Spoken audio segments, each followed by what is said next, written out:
Hari libur nasional dan cuti bersama bulan ini jatuh pada tanggal 28 sampai 30 Oktober 2020 yang merupakan Maulid Nabi Muhammad. Berkaca dari libur panjang Agustus lalu, libur panjang kali ini menimbulkan kekhawatiran adanya lonjakan kasus COVID-19. Presiden Joko Widodo mengingatkan agar lonjakan kenaikan kasus COVID-19 saat musim libur panjang di akhir Agustus lalu jangan sampai terulang pada libur dan cuti bersama pekan depan. Libur panjang pada 1,5 bulan yang lalu mungkin. Setelah itu terjadi kenaikan yang agak tinggi. Oleh sebab itu ini perlu kita bicarakan agar kegiatan libur panjang dan cuti bersama ini jangan sampai berdampak pada kenaikan kasus COVID.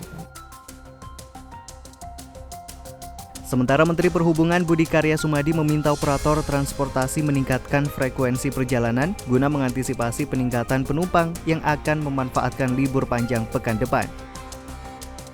Menhub memperkirakan ada kenaikan pergerakan orang untuk berlibur hingga 20% dibandingkan hari biasa. Hingga saat ini masih ada ruang menambah jadwal operasi dan frekuensi perjalanan karena kapasitas penumpang bus, kereta api, dan pesawat terbang telah ditetapkan maksimal 70%. Budi Karya memastikan operator transportasi menerapkan protokol kesehatan mencegah penyebaran COVID-19. Bahkan penumpang pesawat dan kereta api diberikan face shield secara cuma-cuma. Satu hal, kemungkinan karena liburnya relatif panjang, bisa jadi kenaikan itu lebih dari 20%. Nah, oleh karenanya saya wanti-wanti dengan maskapai penerbangan dan kereta api agar menambah flight yang ada di udara dan kereta api dan juga bus. Selain itu, Budi Karya Sumadi mengatakan calon penumpang yang bepergian keluar kota menggunakan transportasi publik seperti kereta dan pesawat tetap harus melampirkan hasil pemeriksaan non-reaktif rapid test atau negatif COVID-19 melalui tes PCR. Menhub menambahkan khusus untuk perjalanan menggunakan kendaraan pribadi, pemerintah akan kembali memberlakukan checkpoint di sejumlah perbatasan wilayah. Adapun untuk perjalanan darat menggunakan transportasi bus, pihaknya akan melakukan pemeriksaan acak penerapan protokol kesehatan, termasuk diantaranya soal kapasitas bus. Sementara Kepala Badan Nasional Penanggulangan Bencana sekaligus Ketua Satgas Penanganan COVID-19, Letnan Jenderal TNI Doni Monardo, mengajak masyarakat memanfaatkan momentum libur panjang akhir Oktober mendatang untuk menjaga kelestarian lingkungan. Menjelang libur panjang pekan depan, Doni juga mengingatkan berbagai potensi bahaya di alam bebas, terutama di pantai selatan akibat cuaca yang tidak menentu. Liburan banyak pilihan. Liburan keluar rumah, ke luar kota, atau di kota atau di rumah saja. Jadi banyak pilihan. Dan saya yakin masyarakat sudah semakin paham, sudah semakin cerdas untuk memilih mana yang kira-kira akan dilakukan selama liburan panjang yang akan datang. Memilih liburan di rumah pun tidak salah. Dan saya justru mengajak kepada teman-teman semua, masyarakat seluruh Indonesia, untuk memanfaatkan liburan panjang ini juga melakukan aktivitas untuk lingkungan. Contohnya, sekarang dalam musim hujan ya. Bisa mencari pohon-pohon tertentu untuk bibit-bibit pohon tertentu untuk ditanamin. Kemudian yang kedua, bekerja sama dengan seluruh masyarakat yang ada di RT RW masing-masing untuk membersihkan saluran-saluran air, membersihkan selokan-selokan, membersihkan gorong-gorong, melakukan apa saja yang dapat mengurangi risiko. Doni Monardo pun menyampaikan sejumlah langkah antisipasi penularan COVID-19 saat libur panjang cuti bersama bulan Oktober 2020. Pertama, Satuan Tugas COVID-19 telah menginstruksikan sejumlah pengelola tempat wisata alam agar maksimal pengunjung hanya 50% kapasitas maksimum tempat tersebut. Kedua, Satgas COVID-19 meminta aparat daerah khususnya Satuan Polisi Pamung Praja serta aparat TNI, Polri di daerah agar mengawasi pelaksanaan instruksi tersebut.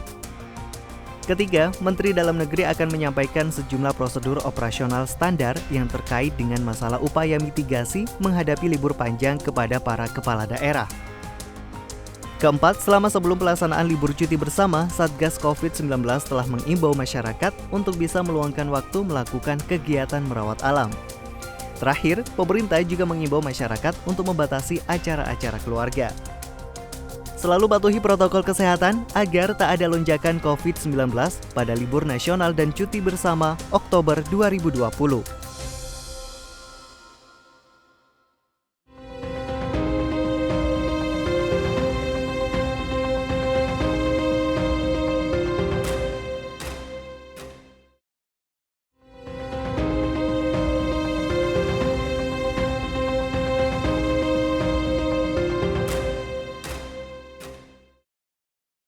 Saat ini saya sudah bersama dengan epidemiolog Universitas Indonesia, Dr. Syahrizal Syarif. Apa kabar, Pak? Baik, alhamdulillah. Pak, kita sebentar lagi akan menghadapi libur panjang. Ini prediksi apakah akan ada terjadi potensi kenaikan dari kasus penularan COVID-19 di Indonesia, Pak?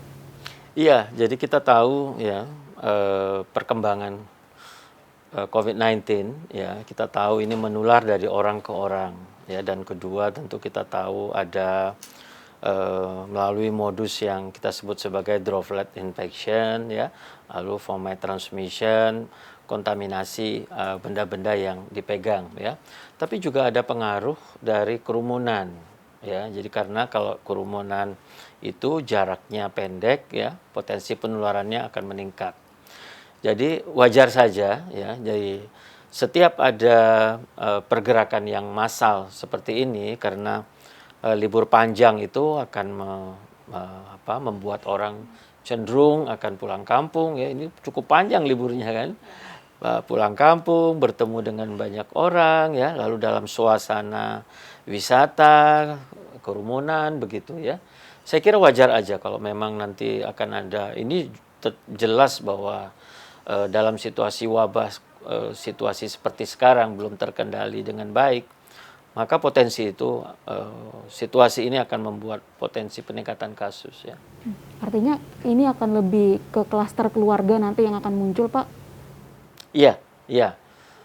Ini akan karena ini adalah interaksi ya, yang akan memunculkan interaksi antar keluarga ataupun antar teman yang lebih tinggi ya, frekuensinya akan lebih tinggi. Jadi jelas ya, bisa jadi di klaster keluarga tentunya akan bisa muncul ya, lebih meningkat ya. Strategi kemudian apa yang harus diterapkan oleh pemerintah untuk menekan ini? Ada perlu aturan khusus tidak?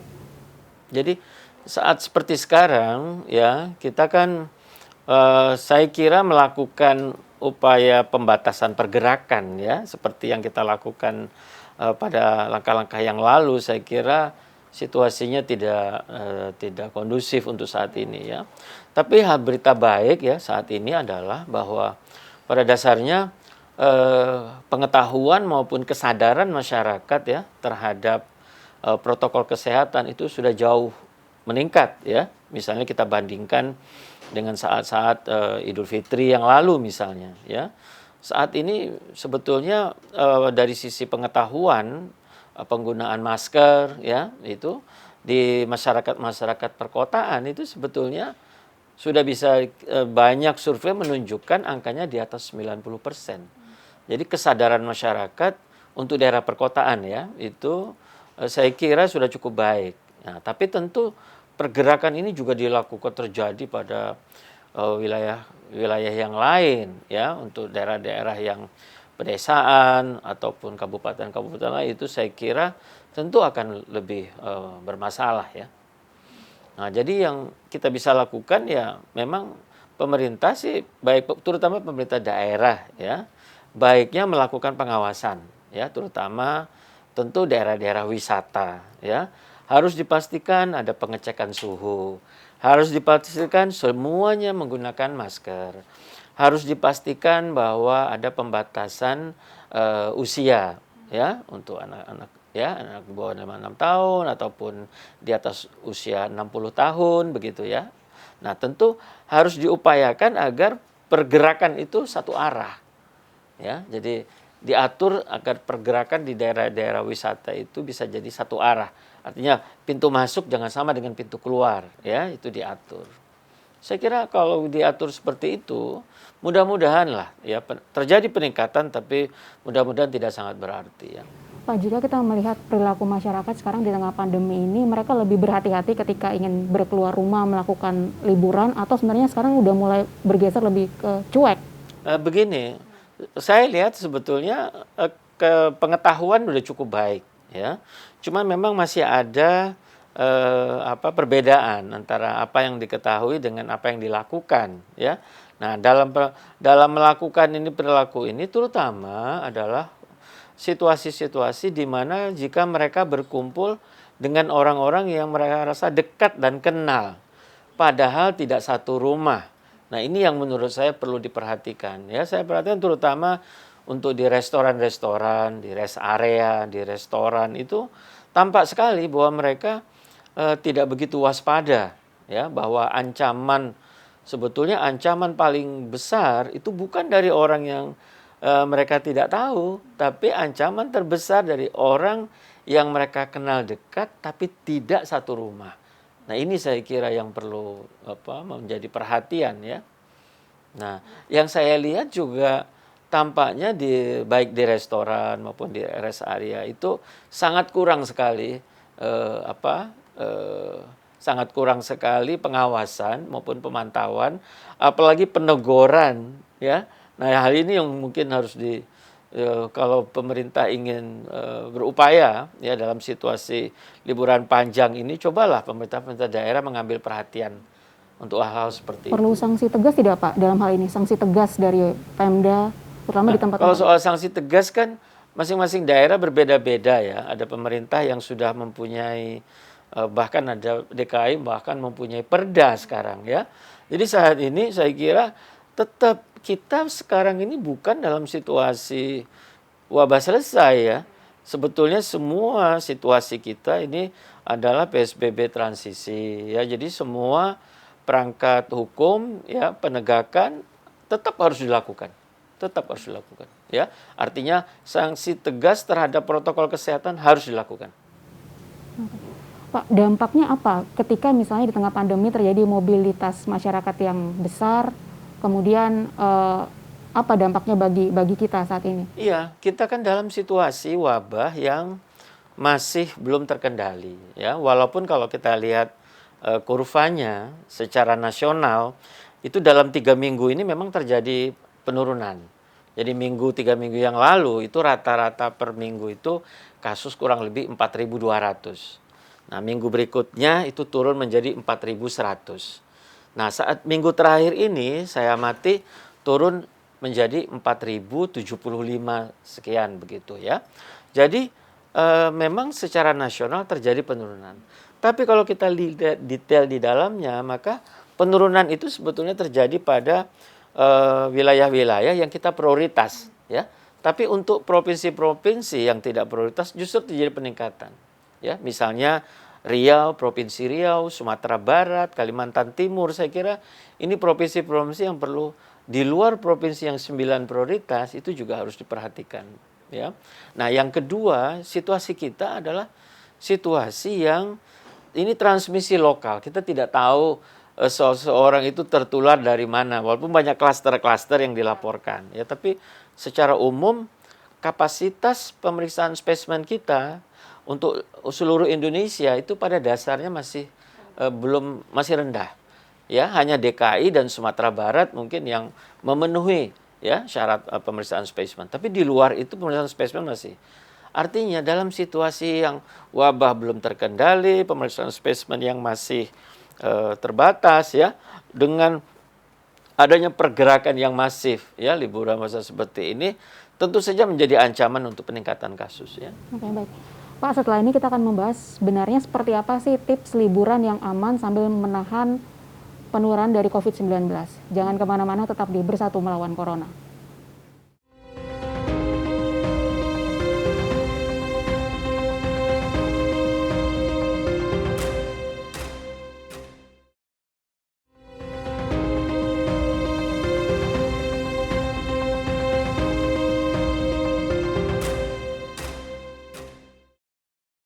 Masih di Bersatu Melawan Corona dan masih bersama dengan Pak Syahrizal Syarif, Pak, seperti apa sih sebenarnya protokol kesehatan jika kita ingin melakukan liburan keluar dari rumah? Ya, jadi saya kira tidak ada hal yang baru ya di dalam protokol kesehatan. Artinya adalah tentu yang terbaik, risiko yang paling rendah itu adalah kalau kita tetap berada di rumah. Tapi karena situasi kemudian mengharuskan kita harus ada keluar rumah, maka tidak ada jalan lain ya. Yang pertama adalah tentu kita harus mengikuti protokol kesehatan. Kedua, sebaiknya kalau kita mau melakukan wisata, itu sebaiknya kita hanya pergi dengan keluarga yang satu rumah. Jangan mengajak orang-orang yang kita tidak tahu selama ini kesehatan seperti apa gitu loh, ya. Jadi ini kalau mau berwisata yang paling aman, nomor satu pastikan kita hanya pergi dalam satu mobil misalnya, hanya dengan mereka-mereka yang satu rumah. Nah ini juga dipastikan bahwa kalau punya supir, ya supirnya tidak dari pulang kampung begitu. Jadi ini yang banyak kasus itu adalah adanya supir atau pembantu rumah tangga yang kemudian terlibat ya dalam di rumah dan itu menularkan. Jadi itu nomor satu, pergilah hanya dengan keluarga satu rumah. Nah tentu dengan menggunakan protokol kesehatan ya, tetap memakai masker, menjaga jarak. Nah kalau sampai di daerah wisata atau rest area, usahakan semua tidak, terutama anak-anak ya harus diawasi betul. Jangan sampai melakukan pembicaraan dengan orang di luar, ya orang lain ya. Jadi harus dipastikan kita mengikuti protokol, menjaga jarak, apa itu mesti diperhatikan. Nah memang yang jadi masalah ketika kita mengunjungi orang, rumah. Nah ini yang mesti diwanti-wanti. Artinya kita hanya boleh mengunjungi keluarga yang tua, itu kalau kita sudah memastikan semua anggota keluarga yang kita bawa, itu dalam 14 hari terakhir tidak ada gejala, tidak ada demam, tidak ada batuk pilek, segala macam. Kalau tidak ya sudahlah, sebaiknya tidak mengunjungi orang-orang kakek nenek yang berada di kampung, itu bukan saatnya lah, ya bukan saatnya. Jadi sekarang saatnya lebih baik di rumah saja Pak menurut Anda atau gimana? Silakan. Ya tadi saya bilang yang terbaik ya kita tentu menikmati hari di rumah ya, tapi kalau memang sudah harus berkunjung ke wisata, saya bilang itu tadi ya, satu pastikan kita berangkat atau pergi itu hanya dengan satu rumah. Jangan ajak keluarga, kakak, adik yang tinggal di luar rumah. Ya, ini beresiko. Ya kita tidak tahu kesehatannya selama ini. Nah, kunjungi tempat-tempat yang memang ya sudah tidak ada, bukan mengunjungi relasi ya. Jadi sebaiknya tidak mengunjungi kerabat di dalam wisata ini. Ya, karena situasi wabah tetap saja jangan mengunjungi mereka kerabat-kerabat. Jadi bukan untuk berkunjung ke kerabat, ya jangan lakukan. Ya, karena ini terutama untuk orang-orang orang tua, nenek, kakek di pekampung itu memberikan risiko pada mereka. Oke. Ya. Pak, jika ada masyarakat yang bertanya sampai kapan sih Pak kita dalam situasi di mana harus menahan diri, jangan tidak sebebas dulu. Sampai kapan kita harus seperti ini Pak? Sampai wabah berakhir atau sampai vaksin ada? Ya, jadi saat ini saya kira situasinya adalah ya Indonesia termasuk negara yang wabah belum terkendali. Artinya kita protokol kesehatan itu harus maksimal. Nah, yang kedua, kita tahu kemungkinan bulan depan ya disampaikan oleh pemerintah akan mulai ada pemberian vaksin. Jadi memang sebetulnya dalam COVID-19 ini, karena COVID-19 ini kita tidak punya sistem kekebalan. Bahkan mereka yang sakit pun kalau sudah sembuh itu paling bisa punya kekebalan 2-3 minggu. Jadi tidak ada kekebalan permanen. Sehingga wajar saja seluruh dunia berharap banyak pada vaksin, dan itu wajar ya. Jadi sampai nanti kita punya vaksin, dan harus diingat bahwa vaksin itu tidak dalam 1 bulan pemberian vaksin bisa semua selesai ya. Bisa jadi pemberian vaksin ini akan berlangsung terus sampai akhir tahun depan. Jadi rasanya kita harus mengikuti protokol kesehatan ini paling tidak sampai akhir tahun depan. Tapi ada satu hal yang ingin saya sampaikan, bahwa sebetulnya kalau kita semua keluar rumah menggunakan masker, dan menjaga jarak ya, sama kebersihan tangan, pada dasarnya perlindungannya itu sama ya. Kalau semua orang berada di luar rumah 90% menggunakan masker dan jaga jarak, itu tingkat perlindungannya sama dengan kita memberi vaksin kepada 70% penduduk pada dasarnya. Jadi kalau memberikan vaksin 70% pada penduduk itu terbentuk namanya herd immunity ya. Pada dasarnya kalau 90% kita menggunakan masker, jaga jarak, kita seolah-olah melakukan sebuah sistem kekebalan sosial. Ya, jadi ada sistem kekebalan sosial yang juga bukan hanya melindungi diri kita tapi juga melindungi orang lain, ya. Jadi sangat efektif sekali ya sebetulnya. Pak Syahrizal, ini kita akan mendengarkan dulu sama-sama ada warga yang ingin bertanya seputar bagaimana sih protokol kesehatan ketika kita ingin liburan. Kita saksikan bersama, Pak. Nah, yang ingin saya tanyakan, apakah boleh di situasi pandemik seperti ini bagi masyarakat yang ingin berlibur, apakah boleh? Pertanyaan pertama. Yang kedua, andai pun pemerintah membolehkan rekreasi atau berlibur, apa nih tips-tipsnya supaya kita bisa rekreasi sesuai dengan protokol kesehatan? Baik, untuk Dr. Syahrizal saya ingin bertanya, untuk tanggal 29 sampai tanggal 1 ini kan ada libur panjang nih. Saya ingin tanya jalan-jalan dengan teman-teman saya di Bandung. Nah, nanti untuk tips aman agar saya tetap bisa jalan-jalan, happy-happy tanpa harus takut terpapar corona, bagaimana Pak? Jika ada nanti terima kasih. Oke, Pak Syahrizal, pertanyaan pertama ini adalah seputar, tadi mungkin Bapak sempat singgung sedikit, ini sebaiknya liburan atau tidak Pak nanti saat libur panjang? Ini pertanyaan warga yang pertama. Kemudian yang kedua terkait dengan tips supaya liburan aman, pengen jalan bareng sama teman-teman nih, liburan ke tempat wisata. Boleh tidak Pak? Jadi gini ya, saya tidak bisa saya kira situasi saat ini memang harus difahami ya, bahwa wabah belum selesai. Jadi kita memang liburan dalam situasi ancaman wabah. Ini yang harus kita perjelas ya. Jadi saya mengertilah situasi pembatasan-pembatasan ini akan memberikan agak kelonggaran ketika liburan terjadi ya. Jadi sekali lagi saya bilang dalam situasi wabah seperti ini sebaiknya kalau memang harus mau liburan itu hanya terdiri dari keluarga dekat ya.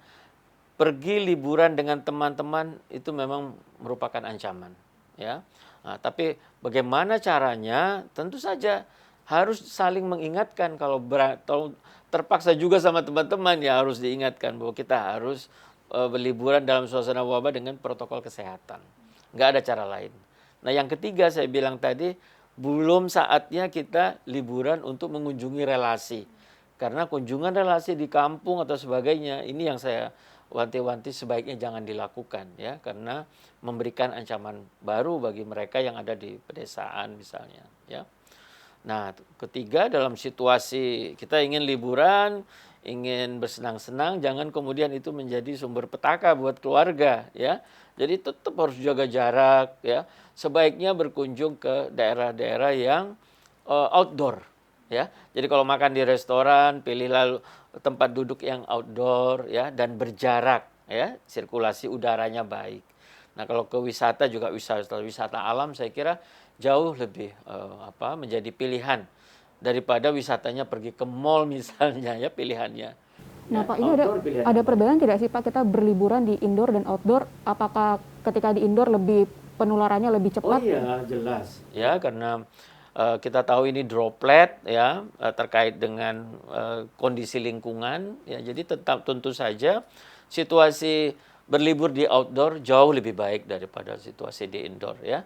Jadi jangan pergi ke kota Bandung misalnya untuk nonton bioskop gitu ya, bukan pilihan itu. Lebih bagus ke Ciwidey yang situasinya ya pilihannya seperti itu ya, outdoor ya, outdoor. Pak, terakhir imbauan dari Bapak buat masyarakat Indonesia yang masih di tengah pandemi tapi haus ingin berlibur.